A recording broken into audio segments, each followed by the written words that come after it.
नमस्कार विद्यार्थी मित्रांनो, आता आपण बघणार आहोत एम्पियर सर्क्युटल लॉ. तर एम्पियर सर्क्युटल लॉ बघण्याच्या अगोदर आपण काही बेसिक्स पॉइंट बघूया अँड देन आपण एम्पियर सर्क्युटल लॉ काय आहे, कशा प्रकारे यूज केला जातो, कुठे कुठे यूज केला जातो, कशासाठी यूज केला जातो, ते सर्व पॉइंट्स आपण बघूया. तर एम्पियर सर्क्युटल लॉ स्टार्ट करण्याच्या पहिले आपण थोडंसं बेसिक्स बघूया. बघा, मी इथे एक स्ट्रेट कंडक्टर कन्सिडर केलाय आणि आपण असं अज्युम करू की या कंडक्टर मधून या डायरेक्शननी आय हा करंट फ्लो होत आहे आणि ह्या कंडक्टर पासून आर या डिस्टन्सवर पी या पॉइंटवर आपल्याला मॅग्नेटिक फील्ड फाइंड आउट करायचे आहे. तर एखाद्या करंट कॅरिंग कंडक्टरमुळे जर मॅग्नेटिक फील्ड फाइंड आउट करायचे असेल तर आतापर्यंत मीन्स ह्या स्टेज पर्यंत आपण कोणता लॉ यूज करायचो? आपण बिओट सावर्ट लॉ यूज करायचो. बरोबर आहे? बिओट सावर्ट लॉ यूज करायचो. तर करंट कॅरिंग कंडक्टरमुळे जर आपल्याला मॅग्नेटिक फील्ड फाइंड आउट करायचं असेल तर आपण बिओट सावर्ट लॉ यूज करायचो. तर मॅग्नेटिक फील्ड एखाद्या करंट कॅरिंग कंडक्टरमुळे जर आपल्याला मॅग्नेटिक फील्ड फाइंड आउट करायचं असेल तर फक्त बिओट सावर्ट लॉ यूज करूनच फाइंड आउट करता येते असं काही नाहीये. तुम्ही एम्पियर सर्क्युटल लॉ यूज करून सुद्धा मॅग्नेटिक फील्ड फाइंड आउट करू शकता. आणि एम्पियर सर्क्युटल लॉ यूज करून मॅग्नेटिक फील्ड फाइंड आउट करणं हे कधीही जास्त सोपं असणार आहे as compare to Biot Savart law. फक्त एम्पियर सर्क्युटल लॉचे काही कंडिशन्स आहेत, त्या जर तुमच्या सॅटिस्फाय झाल्या तर एम्पियर सर्क्युटल लॉ यूज करून मॅग्नेटिक फील्ड फाइंड आउट करणं कधीही सोपं असणार आहे as compare to Biot Savart law use करून मॅग्नेटिक फील्ड फाइंड आउट करणे. तर आता बघूया की एम्पियर सर्क्युटल लॉच्या मागे बेसिक आयडिया काय होते. ओके, तर बघा, आता मी इथे एक कंडक्टर कन्सिडर केलाय, स्ट्रेट लाईन कंडक्टर आणि या कंडक्टर मधून ह्या डायरेक्शननी आय हा करंट फ्लो होत आहे आणि आय ची व्हॅल्यू आपण असं अज्युम करूया की ती 10 एम्पियर आहे नाव.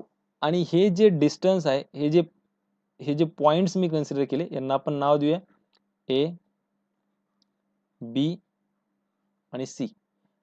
आणि कंडक्टर पासून ए पॉइंटचं डिस्टन्स आपलं 1 मीटर आहे, बी पॉइंटचं डिस्टन्स 1 मीटर आहे आणि सी पॉइंटचं डिस्टन्स 1 मीटर आहे. नाव आता मला सांगा ह्या, आणि हे अज्युम करा की हे जे कंडक्टर आहे हा कसा आहे, इन्फायनाइटली लॉंग आहे.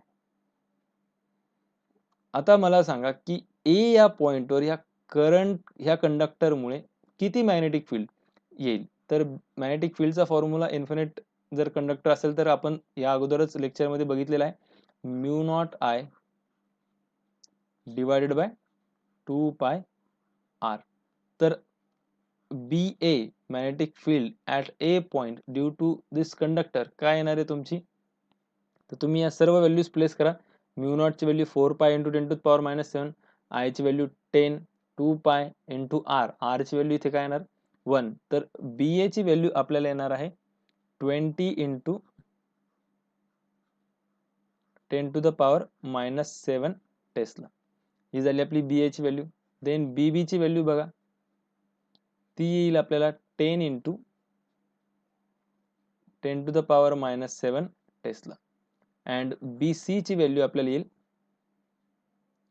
40 divided by 6 into 10 to the power -7 Tesla.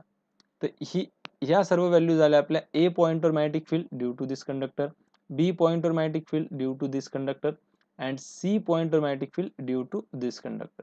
या मॅग्नेटिक फील्डच्या व्हॅल्यू आल्या. आता बघा, मी ए पॉइंटवर एक सर्कल कन्सिडर केलं. इथे ए पॉइंटवर मी एक सर्कल कन्सिडर केलं आणि ही जी रेडियस आहे आपली, ही काय आपली R1 आहे, तिची व्हॅल्यू किती आहे 1. ओके, आता इथे म्हणजे मी एक सर्कल असं कन्सिडर केलं की तो पॉइंट जो आहे तो ह्या सर्कलवर येईल. म्हणजे इथून सर्व ठिकाणी जर कुठेही जर तुम्ही रेडियस चेक केलं, या कोणत्याही ठिकाणी जर तुम्ही मॅग्नेटिक फील्ड चेक केली, इथे जरी मॅग्नेटिक फील्ड चेक केली तर ती सुद्धा किती असणार आहे 20 इंटू 10 टू द पॉवर -7. इथे जरी चेक केली तरी 20 इंटू 10 टू द पॉवर -7. तर या प्रत्येक ठिकाणी मॅग्नेटिक फील्ड काय सेम असणार आहे. नाव आता ह्या सर्कलचं जर मी सर्कमफरन्स फाइंड आउट करायचा प्रयत्न केला तर ते काय येणार आहे सी ए. त्याची व्हॅल्यू काय असणार आहे, circumference of circle 2 pi R. R ची व्हॅल्यू आपली किती आहे इथे 1, सो ते आन्सर आलं 2 पाय. नाव आता मी अगेन बी पॉईंट पासून एक रेडियस जे 2 मीटरची रेडियस आहे तिथे मी एक सर्कल ड्रॉ केलं आणि ती रेडियसला मी काय म्हणलं R2. आणि ह्या जर लूपचं मी सर्कम्फरन्स ह्या जर सर्कलचं मी सर्कम्फरन्स फाइंड आउट केलं तर ते काय येणार आहे 2 पाय आर. आर ची व्हॅल्यू इथे 2 आहे तर ते बनेल 4 पाय. नाव आता अगेन सी पॉइंट आणि हे सी पॉइंटचं रेडियस. सी पॉइंटवर मी एक सर्कल कन्सिडर केलं R3 रेडियसचं. ओके, हा जो सी पॉइंट आहे इथून मी एक कंप्लीट रेडियस एक सर्कल ड्रॉ केलं जे पूर्ण ठिकाणी R3 रेडियस असणार त्याचं. तर त्याचं सर्कम्फरन्स काय येणार आहे CCचं फॉर्म्युला आहे 2 पाय इंटू आर आणि आर ची व्हॅल्यू किती आहे आपली 3 मीटर. रेडियस आपलं किती आहे 3 मीटर तर हे येईल 6 पाय. नाव आता इथे बघा फर्स्ट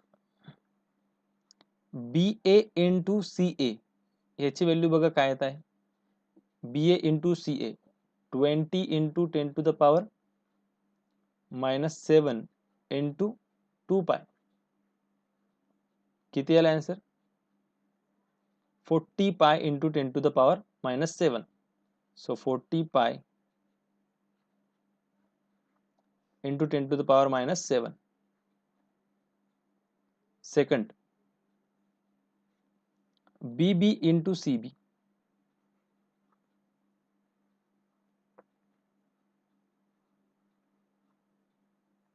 काय येणार आन्सर BB ची व्हॅल्यू किती आहे 10 इंटू 10 टू द पॉवर -7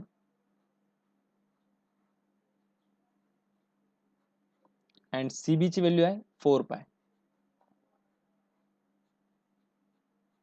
तर आन्सर किती येणार आहे 4 pi into 10 to the power 40 pi into 10 to the power -7.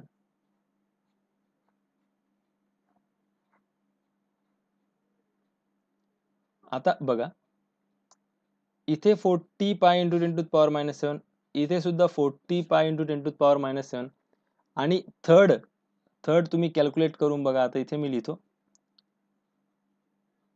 BC into CC. तर याचे सुद्धा आन्सर काय येणार तुम्हाला 40 pi into 10 to the power -7.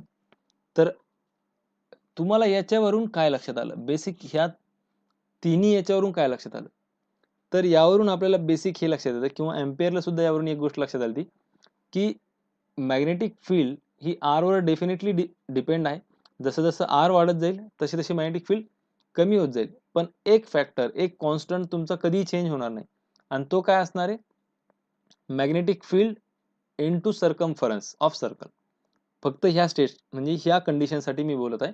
तर इथे त्याला एक म्हणजे इथे त्यांना एक गोष्ट लक्षात आली की magnetic field and circumference of circle याची व्हॅल्यू कोणत्याही पॉइंटवर इथे कुठेही जर तुम्ही कॅल्क्युलेट केलं तर ती सारखीच येणार आहे. आलं लक्षात. तर ही बेसिक आयडिया आहे तुमच्या एम्पियर सर्क्युटल लॉ मागची. मीन्स आता याला आपण magnetic field into circumference of circle म्हणण्यापेक्षा बी डॉट डीएल असं म्हणूया.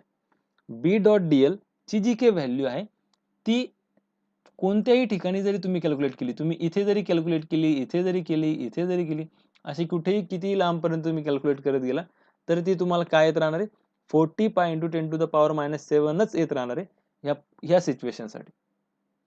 आलं लक्षात. तर ही बेसिक आयडिया आहे. म्हणजे आता बघा बी ची व्हॅल्यू चेंज होत आहे पण त्याच्यासोबत सर्कम्फरन्स ऑफ सर्कल सुद्धा चेंज होत आहे. तर त्यामुळे तुमची बी डॉट डीएल ची व्हॅल्यू काय येत आहे कॉन्स्टंट येत आहे. आता ऍक्च्युअली आपण बी डॉट डीएल डायरेक्ट नाही म्हणू शकत पण ते म्हणायला किंवा सांगायला थोडं सोपं जातं म्हणून मी ते म्हणतो. पण बेसिक काय इथे मॅग्नेटिक फील्ड आणि या सिच्युएशनसाठी येणार सर्कम्फरन्स ऑफ सर्कल याचं जे मल्टिप्लिकेशन आहे ते काय असणार आहे थ्रू आउट कुठेही घ्या तुम्ही ते काय येणार आहे कॉन्स्टंट येणार आहे. आणि हेच बेसिक आयडिया आहे तुमची एम्पियर सर्क्युटल लॉची. नाव आता इथे लक्ष द्या की हा जो मी एक लूप कन्सिडर केलेला आहे हा जो मी एक लूप कन्सिडर केला आहे किंवा हे जे सर्कल कन्सिडर केलेलं आहे मी हे ए जे सर्कल दिसतंय सपोज आपण आता ह्या सी सर्कलला कन्सिडर करू. ओके, तर आता हे जे सी सर्कल आहे याला आपण काय म्हणणार आहे, क्लोज पाथ.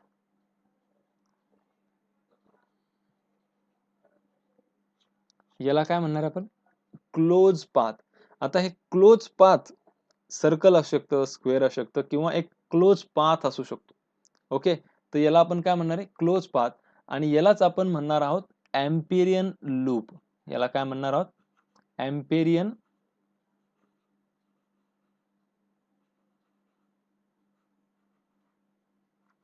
लूप.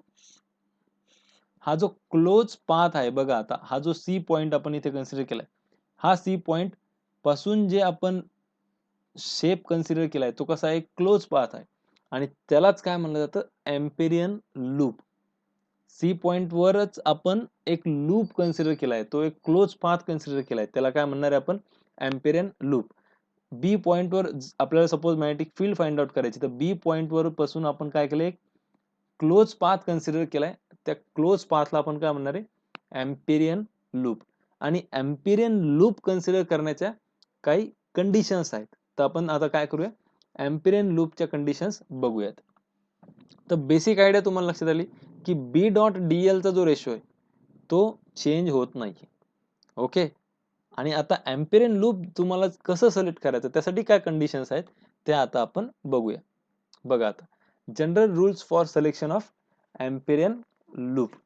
तर इथे मी एक कंडक्टर कन्सिडर केलाय आणि यातून या डायरेक्शनने आय हा करंट फ्लो होत आहे असं आपण अज्युम करूया.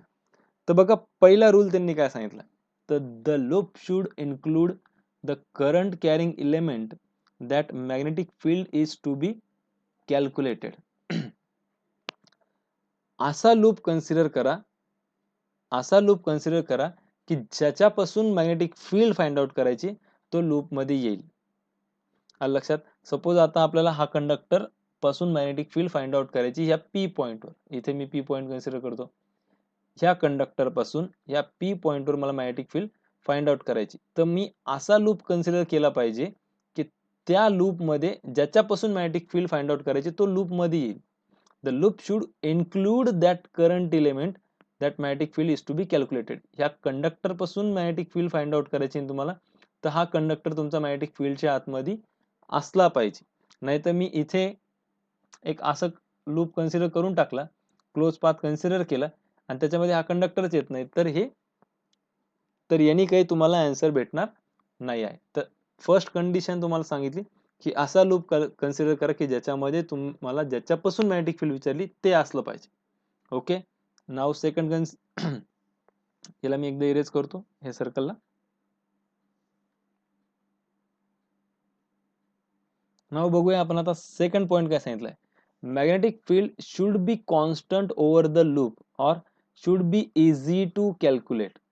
आता इथे जो आपण क्लोज पाथ कन्सिडर केलाय, आता इथे आपण सर्कल कन्सिडर केलाय, पण दरवेळेस सर्कलच कन्सिडर करायचं असं काही रूल आहे का, नाही. तर त्यांनी सांगितलं magnetic field should be constant over the loop.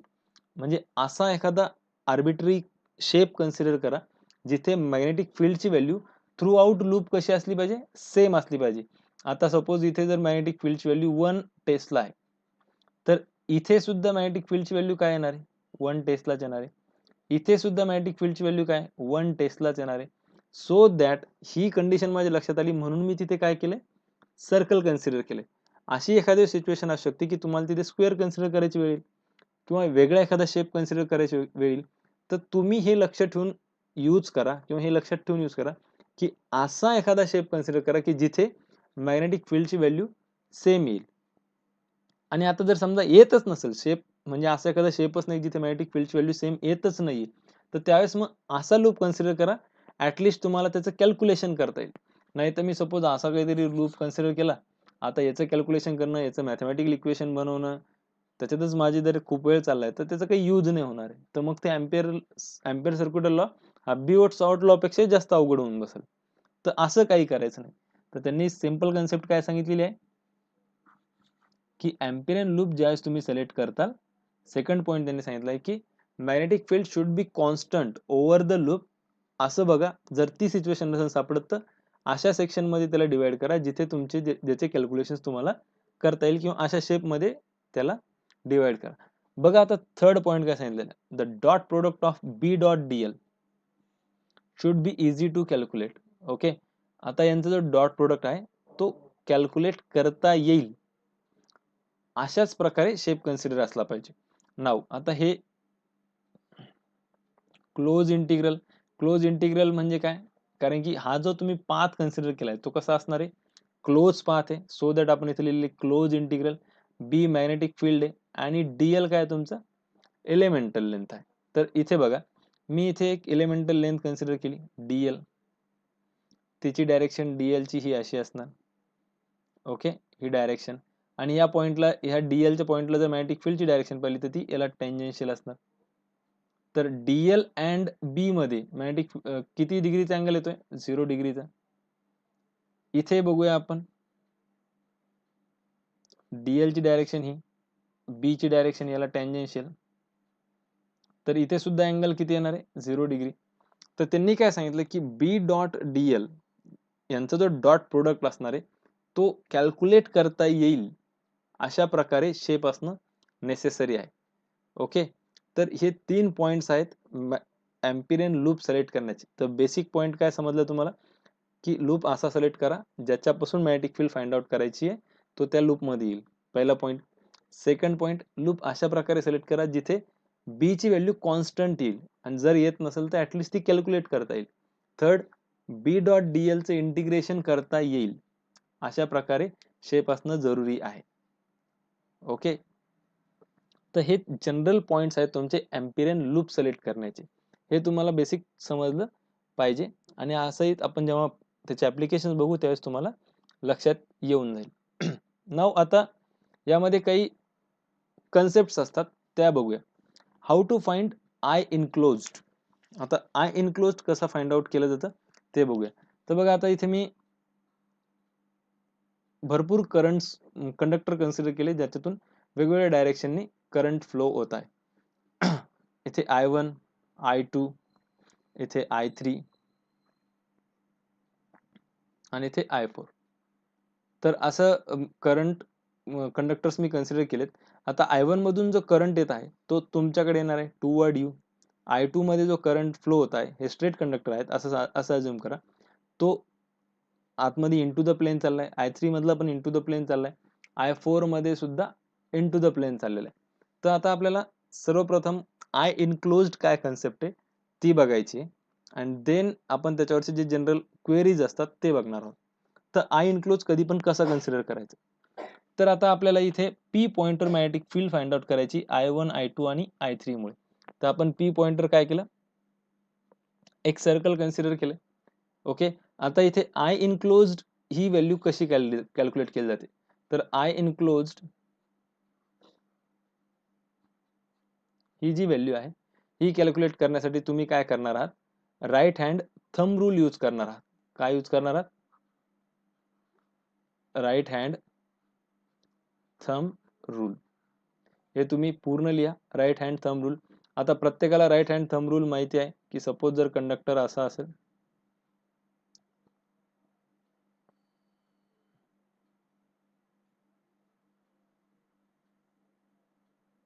तर हा झाला तुमचा right hand thumb rule. Thumb तुमचा असा करायचा, 4 फिंगर्स तुमचे कर्ल करायचे. आता यामध्ये बघा, मी तुम्हाला समजून सांगतो की राईट हँड थंब रूल तुम्ही यूज करून आय इनक्लोजची व्हॅल्यू कशी लिहिणार आहात.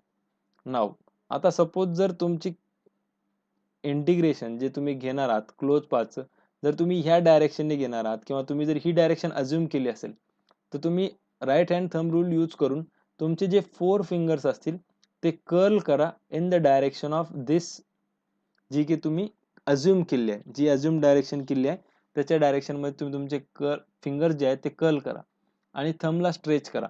तर आता ज्यावेळेस मी ही डायरेक्शन अज्युम करतो त्यावेळेस थंबला जेव्हा मी स्ट्रेच करतो तर मला असं लक्षात येईल की आय इनक्लोजची व्हॅल्यू इथे काय येणार आहे, I1 plus minus I2 minus I3.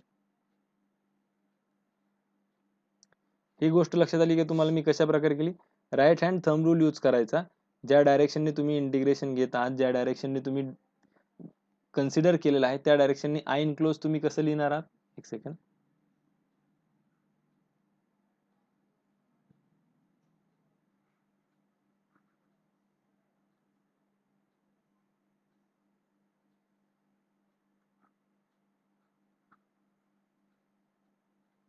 I enclose तुम्ही कसं घेणार आहात. Right hand thumb rule use करा. तुमचे जे 4 फिंगर्स आहेत, जे तुमचे 4 बोट आहेत, ते कर्ल करा in the direction of this, जी की तुम्ही अज्युम केली आहे. आणि थंब तुमची जी डायरेक्शन दाखवत असेल त्या डायरेक्शननी जे काही करंट्स असतील त्यांना पॉझिटिव्ह घ्या आणि अपोजिट डायरेक्शनच्या करंटला निगेटिव्ह घ्या. आता मी इथे काय करतो, कलर चेंज करतो. ते तुम्ही लक्षात ठेवा की जर डायरेक्शन तुम्ही जर अपोजिट घेतली असेल, लाईक सपोज आता इथे अपोजिट डायरेक्शन घेऊया, तर आय इनक्लोजची व्हॅल्यू तुमची काय येणार आहे सांगा मला आता. आता I2 plus I3 plus minus I1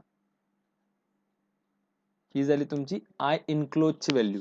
तर नाव आता आपण बघणार आहोत एम्पियर सर्क्युटल लॉ. तर बघा मी इथे एम्पियर सर्क्युटल लॉचा फॉर्म्युला इथे लिहून दिलेला आहे. तर फॉर्म्युला काय, क्लोज इंटिग्रल. क्लोज इंटिग्रल मी अगोदर समजून सांगितलं की क्लोज इंटिग्रल कसं असणार आहे. B dot D L elemental length B magnetic field is equals to mu not times I enclose. तर बघा आपण जो क्लोज पाथ कन्सिडर केला होता या अगोदर, इथे क्लोज पाथ कन्सिडर केला होता, तर त्याचं बी डॉट डी एल मीन्स बी इंटू सर्कमफरन्स याची व्हॅल्यू किती येत होती आपली 40 पाय इंटू 10⁻⁻⁷ ही व्हॅल्यू येत होती. आणि सपोज आपण जो ए बी सी जे लूप कन्सिडर केले त्यापैकी जर एक लूप कन्सिडर केला, कोणताही ए किंवा बी किंवा सी यापैकी कोणता एक जर लूप कन्सिडर केला, तर त्या लूप जर तो जो लूप कन्सिडर केला त्याच्यापासून आतमधून त्याच्या इनक्लोज किती करंट आहे, फक्त आय हाच करंट येत होता आपला, बरोबर आहे. सपोज मी आता ए लूप कन्सिडर केला, जो आपण या अगोदर कन्सिडर केला होता प्रिव्हियस स्लाइड मध्ये. तर ए लूप जर मी कन्सिडर केला असेल आणि त्याच्या आतमधून जो करंट इनक्लोज होता, म्हणजे किती करंट इनक्लोज जो होता तो आयची व्हॅल्यू आपली किती होती 10 एम्पियर होते, बरोबर आहे. तर त्याची व्हॅल्यू बघा आता किती येणार आहे. सो ती व्हॅल्यू कधी पण काय असणार त्यांनी सांगितलं mu naught into I enclose. तर म्यू नॉटची व्हॅल्यू आहे आपली 4 pi into 10⁻⁻⁷ into I enclose आपली किती येणार 10. तर ही पण व्हॅल्यू किती आली आपली 40 पाय इंटू 10⁻⁻⁷. तर तुम्ही बघा इथे B dot D L equals to 40 pi into 10⁻⁻⁷. तुम्ही ए लूप कन्सिडर करा, बी लूप कन्सिडर करा किंवा सी लूप कन्सिडर करा, मीन्स यापैकी कोणताही एक लूप कन्सिडर करा. त्या लूपच्या इनक्लोज्ड मध्ये जो करंट आहे त्याची व्हॅल्यू आय होती 10 एम्पियर होती. तर ते तुम्ही करून पाहिलं तर तुम्हाला प्रत्येक ठिकाणी आन्सर काय येणार आहे 40 पाय इंटू 10⁻⁷. तर हेच तुम्हाला वर्ड म्हणजे एक वर्डिंग मध्ये लिहून दिलं आहे. तर the line integral of magnetic field along a loop is mu naught times the current passing through the loop. हे अशा प्रकारे तुम्हाला बोर्ड किंवा तुमच्या सीबीएसई मध्ये जर विचारलं असेल तर तुम्ही असं लिहिणार आहात, the line integral of magnetic field along a loop. Magnetic फील्डच्या अलॉंग लूप वर जर तुम्ही लाईन इंटिग्रल घेतलं तर ते काय असणार आहे equals to mu not times I enclosed. Okay. तर हा आहे तुमचा एम्पियर सर्क्युटल लॉ. तर आता याबद्दल काही मिसकन्सेप्शन असतात, आपण आता ते बघूया काय असतात. बघा मी इथे काही करंट्स कन्सिडर केले I1 I2 I3 I4. आणि हे I1 जो आहे तो टुवर्ड यू आहे, means out of the plane आहे, तो प्लेन तुमच्याकडे येणार आहे. I2 into the plane, I3 into the plane and I4 into the plane. हा करंटची डायरेक्शन इथे दाखवलेली आहे. नाव आपल्याला काय करायचं आहे की मॅग्नेटिक फील्ड फाइंड आउट करायची आहे due to I2 conductor. I2 कंडक्टरमुळे ह्या P पॉईंटवर P1 पॉईंटवर आपल्याला मॅग्नेटिक फील्ड फाइंड आउट करायचे आहे. तर आपण काय केलं की I2 कंडक्टरमुळे ह्या P1 पॉईंटवर आपल्याला मॅग्नेटिक फील्ड फाइंड आउट करायचे. तर आपण इथे एक सिमेट्रिकल शेप कन्सिडर केला. तर मी इथे एक सर्कल कन्सिडर केले आणि बघा हा I2 पासून P चे डिस्टन्स आहे. इथे जी मॅग्नेटिक फील्ड फाइंड आउट करायची, तर I2 पासून ह्या पॉईंटवर सुद्धा मला मॅग्नेटिक फील्डची व्हॅल्यू काय येणार आहे सेमच येणार आहे. ह्यापासून सुद्धा मॅग्नेटिक फील्डची व्हॅल्यू काय येणार आहे सेमच येणार आहे. इथे सुद्धा मला मॅग्नेटिक फील्डची व्हॅल्यू काय येणार आहे सेमच येणार आहे. तर मी जो काही शेप कन्सिडर केलाय तो एक असा शेप आहे ज्याचं इंटिग्रेशन घेता येऊ शकतं आणि ह्या सर्व ह्या शेपवर कोणत्याही पॉईंटवर जर मी मॅग्नेटिक फील्डची व्हॅल्यू बघितली तर ती सेम येत आहे. सो मी इथे कन्सिडर करू शकतो, मी इथे लिहू शकतो close integral of B dot D L equals to mu not times I enclose. हा आपला एम्पियर सर्क्युलर लॉ आहे. So close integral of B dot D L equals to mu not into I enclosed. I enclosed आता जर आपण integration म्हणजे जो काही आपण सर्कल कन्सिडर केले आणि त्याचा जर पाथ जर हा अँटी क्लॉकवाईज घेतला असेल तर मी आय इनक्लोजची जी व्हॅल्यू घेणार आहे ती कशी घेणार, मायनस I2. बरोबर आहे, कारण की जो थंब येणार तो माझा आउटवर्ड, माझा जो थंब असेल तो कसा असेल, तुमच्याकडे येणार असेल. स्वतःचा तुमचा जो थंब असेल तो कसा असेल, तुमच्याकडे येणार असेल. So mu naught into minus I2. तर हे तुमचं आन्सर येऊ जाईल. आणि इथे बी क्लोज इंटिग्रल, आता इथे जर तुम्ही पूर्ण पाथवर जर इंटिग्रल घेतलं, close integral of D L into minus mu not into I2. तर B equals to minus mu naught I2 divided by 2 pi R. R काय असणार आहे याचं, रेडियस. ओके, तर हे झालं तुमचं मॅग्नेटिक फील्ड. आता यामध्ये काही प्रॉब्लेम्स आहेत. आता इथे जी मॅग्नेटिक फील्ड आलेली आहे, ही जी मॅग्नेटिक फील्ड आहे ही फक्त आणि फक्त I2 यामुळे आलेली मॅग्नेटिक फील्ड आहे. आपण इथे असं कुठेही कधीही म्हणलेलं नाही की ही जी मॅग्नेटिक फील्ड आहे ही I1 I4 I3 या सर्वांमुळे आलेली मॅग्नेटिक फील्ड आहे. नाही, इथे P1 पॉइंटवर जी मॅग्नेटिक फील्ड आलेली आहे, तर मी इथे P1 असं लिहितो, म्हणजे magnetic field at P1 point ती जी आलेली आहे ती फक्त आणि फक्त कशामुळे आलेली, I2 मुळे आलेली मॅग्नेटिक फील्ड आहे. तर इथे मॅग्नेटिक फील्ड यांच्यामुळे पण क्रिएट होणार आहे, I1 मुळे क्रिएट होणार आहे, I4 मध्ये क्रिएट होणार आहे, I3 मुळे पण क्रिएट होणार आहे. पण यांचा इफेक्ट आपण इथे कन्सिडर केलेला नाही आहे. P1 वर जी मॅग्नेटिक फील्ड आलेली आहे ती फक्त आणि फक्त I2 मुळे आलेली आहे. ही कन्सेप्ट तुम्हाला लक्षात आली. नाव आता यामध्ये, आता मी याला एकदा इरेज करतो.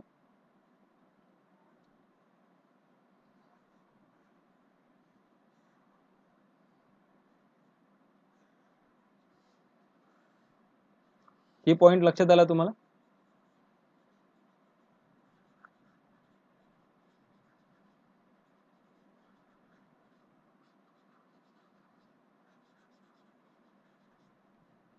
नाव आता बघा, आता सपोज आपल्याला मॅग्नेटिक फील्ड फाइंड आउट करायची आहे पी या पॉइंटवर, due to I1 I2 and I3 या तीन कंडक्टरमुळे या पी पॉइंटवर मॅग्नेटिक फील्ड किती येत आहे ती फाइंड आउट करायची. तर आपण काय केलं, इथे एक क्लोज पाथ कन्सिडर केला. ओके, एक क्लोज पाथ कन्सिडर केला आणि मोस्टली आपल्याला एक ज्याचं इंटिग्रेशन काढता येईल असं एक शेप कन्सिडर केला. तर मला सांगा आता इथे आपण असं लिहू शकतो का, close integral B dot D L equals to mu not times I enclose. हा तुमचा एम्पियर सर्क्युलर लॉ आहे. तर सर्वप्रथम आय इनक्लोजची व्हॅल्यू बघा. आता सपोज जर मी ही डायरेक्शन कन्सिडर केली असेल पाथची किंवा हे इंटिग्रेशनची ही जर डायरेक्शन कन्सिडर केली असेल तर आपण काय करणार, right hand palm rule use, right hand thumb rule use करणार.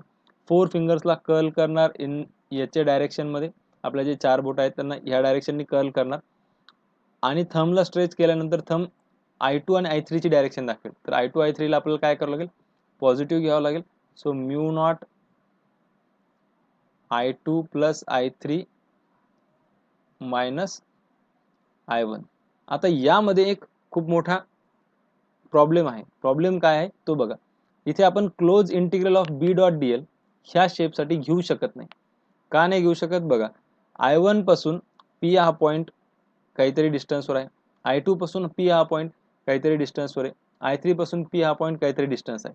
विच ह्या तिघांमुळे ह्या जो शेप आपण कन्सिडर केलाय त्याच्यावर बी ची व्हॅल्यू कॉन्स्टंट असणार आहे का, पूर्ण शेपवर बी ची व्हॅल्यू कॉन्स्टंट येणार आहे का, तर नाही. पूर्ण ह्या शेपवर बी ची व्हॅल्यू तुमची कॉन्स्टंट येणार नाही. सो तुम्ही इथे आता close integral of B dot D L हे डायरेक्ट घेऊ शकत नाही. हा, जर तुम्हाला इथे बी ची जी व्हॅल्यू विथ इक्वेशन जर काढता येत असेल, लाईक इथे बी ची व्हॅल्यू काय येणार आहे, इथे बी ची व्हॅल्यू काय येणार आहे, इथे बी ची व्हॅल्यू काय येणार आहे, या सगळ्यांमुळे लाईक त्याचं जे काही एक इक्वेशन बनेल ते जर तुम्ही इथे पुट करू शकलात तर देन तुम्ही हा लॉ डेफिनेटली यूज करू शकता. बट मला जे सांगायचं ते तुम्ही समजून घ्या की इथे डायरेक्ट असा लॉ यूज केला नाही जाऊ शकत. वाय? बिकॉज बी ची व्हॅल्यू थ्रू आउट लूप तुमची कशी असायला हवी, कॉन्स्टंट असायला हवे. या तुमचा जो शेप कन्सिडर आहे, या तुमची जी कॅल्क्युलेशन असणार आहे ते इझी असलं पाहिजे. आता इथे बी ची व्हॅल्यू बघा काहीतरी वेगळी येईल, ह्या पॉईंटला बी ची व्हॅल्यू काहीतरी वेगळी येईल, तर ह्या पॉईंटला बी ची व्हॅल्यू काही वेगळी येईल. तर हे बेसिक अंडरस्टँडिंग आहे एम्पियर सर्क्युटल लॉचं. तर तुम्ही डायरेक्ट कुठेही असं यूज करू शकत नाही. हां, पण जर तुम्हाला मी आय इन्क्लोज विचारला असेल तर तुम्ही अशा प्रकारे आय इन्क्लोज सांगू शकता फक्त. आता यामध्ये अजून एक गोष्ट आहे की पी पॉइंटवर मॅग्नेटिक फील्ड कोण कोण क्रिएट करणार आहे. तर पी पॉइंटवर मॅग्नेटिक फील्ड I1 क्रिएट करणार आहे, I2 क्रिएट करणार आहे, I3 पण क्रिएट करणार आहे अँड I4 सुद्धा मॅग्नेटिक फील्ड क्रिएट करणार आहे. पण एम्पियर सर्क्युटल लॉ मॅग्नेटिक फील्डचं जे आन्सर देत असतो तो कशात देत असतो, करंट इनक्लोज किती आहे त्याच्यापुढे जी मॅग्नेटिक फील्ड क्रिएट झाली ते सांगणार आहे. I4 मुळे किती मॅग्नेटिक फील्ड झाली त्याच्याबद्दल तो कन्सिडरेशन करत नाही. म्हणजे जर समजा तुम्हाला विचारलं असेल की पी पॉइंटवर मॅग्नेटिक फील्ड सांगा सगळ्यामुळे, तर तुम्हाला सगळ्यामुळे सांगायचं तुम्हाला लूप असा कन्सिडर करावा लागेल की सगळे त्याच्या आतमध्ये येतील. ओके, नाव अजून एक लास्ट पॉइंट असतो तो म्हणजे हा असतो की एम्पियर सर्क्युटल लॉ तो फक्त आणि फक्त डीसी करंट साठी अप्लिकेबल असतो. या सिम्पली आपण असं सांगणार this law not useful for alternating current. Okay, तो जर समजा डीसी सप्लाय असेल, अल्टरनेटिंग सप्लाय असं लिहिलं तरी चालेल आपण. जर समजा डीसी सप्लाय असेल तर हा लॉ तुम्ही यूज करू शकता. म्हणजेच सपोज मी त्यात इथे एक कंडक्टर कन्सिडर केला असा, त्याची डायरेक्शन ही आहे आणि तुम्ही या कंडक्टर पासून पी या पॉइंटवर जर तुम्हाला मॅग्नेटिक फील्ड विचारली असेल तर तुम्ही काय करणार, या कंडक्टर पासून एक असा शेप कन्सिडर करणार ज्याच्यावर आर सर्व ठिकाणी मॅग्नेटिक फील्ड कशी येईल, सेम येईल. तर हे सगळं आर डिस्टन्स आहे त्याचं. पण जर ह्या कंडक्टर मधून फ्लो होणारा करंट जर एसी असेल, अल्टरनेटिंग करंट असेल, तर तुमचा लॉ हा व्हॅलिड होत नाही. ओके, हे तुम्ही बेसिक अंडरस्टँडिंग लक्षात ठेवा. आपण ज्यावेळेस अल्टरनेटिंग करंट शिकूया त्यावेळेस तुम्हाला लक्षात येईल की ते का व्हॅलिड होत नाही. नाव जर तुम्हाला आता हे लेक्चर लक्षात आलं असेल, जे मी मॅक्झिमम पॉईंट समजून सांगायचा प्रयत्न केला ते जर तुम्हाला आवडले असतील, समजले असतील, तर तुम्ही या लेक्चरला लाईक करा, सबस्क्राईब करा आणि जास्तीत जास्त लोकांपर्यंत याला शेअर करा.